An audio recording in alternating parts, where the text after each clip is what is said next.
For today's video gani guys, makato ako sugad sa ninaadlaw sa Aurora High para mag-attend sa una namon na meeting ng mga parents kag para na din makita namon ang bago na principal sa Aurora High.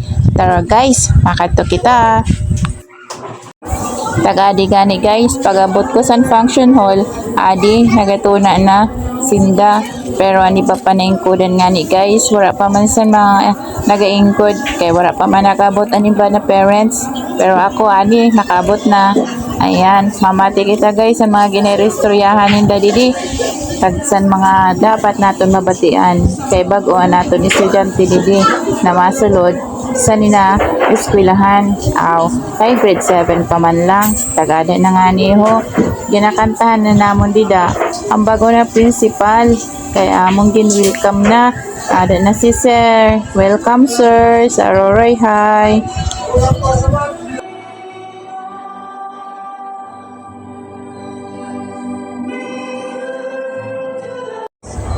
Tagada na nga niho nagistorya ni si sir sa mga dapat himuon san estudyante kag san parents taglalo na sa maabot na Lunes kay tuna na san eskwelahan.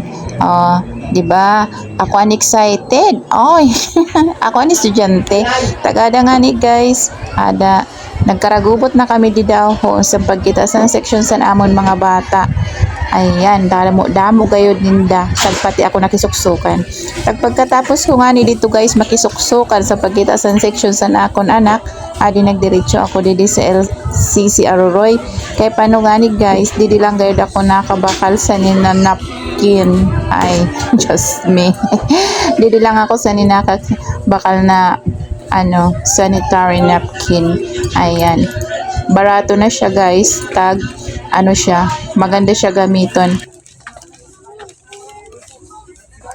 Ada nga ni nananapkin kaya amo gid ning ginakadiko din sa LCC para lang makabakal. Nagkalisod na ako dida guys ang pagkuha. Tulo ka bilog eda guys na akong gimbakal kay ngani adi lang gid ako sa LCC nakabakal oy. Kailangan ko pa magkadidi para lang makabakal. Tagada nga ni guys nakabakal na ako. Ada mauli na ako sa ni guys. Tagbagan nano na ini na oras guys kay grabe na gayo dan init dili At tungani pa sa nasa unhan an akon motor nakaparada kaya naglakad pagid ako sa medyo oro halapit lang man pira lang napitad. Ada na pauli na ako guys. Amo lang ini na akong video sugad. Salamat sa iyo pagpanood.